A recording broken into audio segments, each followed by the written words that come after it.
Hello, my name is Dylan, and today is November 11th, 2025, and I'm gonna be discussing how a nephron filters and creates urine, starting with the afferent arteriole and ending with the collecting duct. Blood is going to enter the afferent arteriole and go into the glomerulus right in the center. The glomerulus is going to filter out the blood, only wanting the plasma, and then spitting out the rest of the blood back into the bloodstream through the afferent arteriole.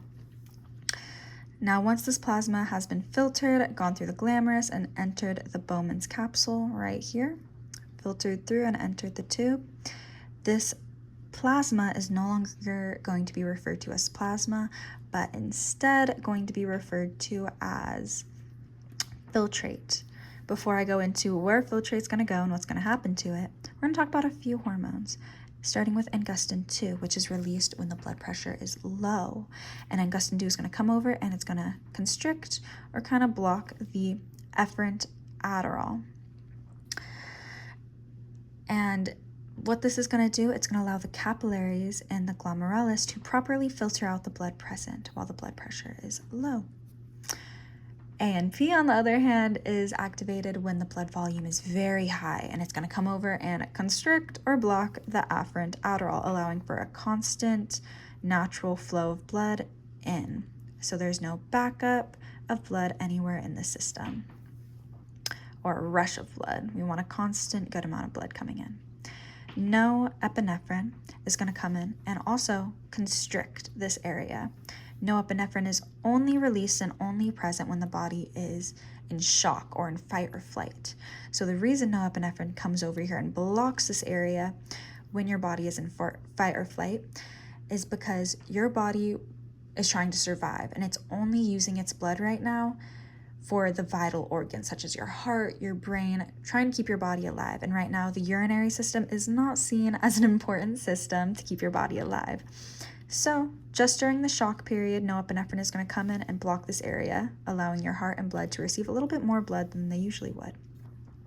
Let's see, where were we? So the blood's going to come in, take the plasma, filter it out, and now we're going to have filtrate. Filtrate is then going to enter the proximal convoluted tubule, the PCT. And this tubule's main job is to reabsorb a lot of the nutrients and put it back into the bloodstream, such as amino acids, sodium, water, all of those. Specifically, angustin 2 is going to help reabsorb a lot of that sodium.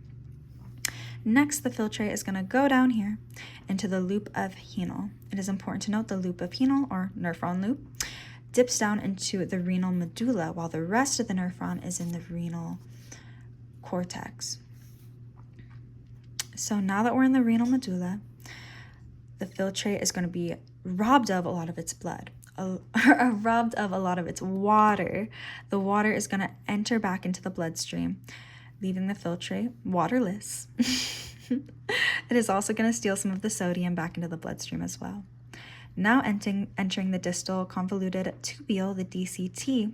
This tubule's main job is just kind of fine touching what's left. Since a lot of the nutrients has been reabsorbed and a lot of the water has been reabsorbed, this tubule is just going to take whatever's left.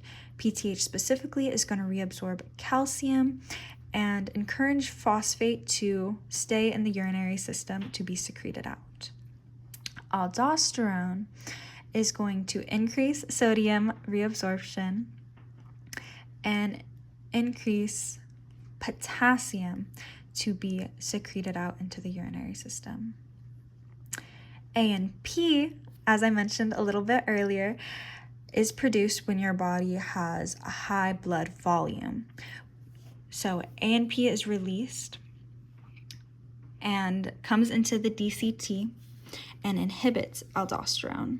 It tells aldosterone to stop working, at least in this section. And ANP stops the reabsorption of sodium since the blood volume is so high, it's trying to get the blood volume back to normal.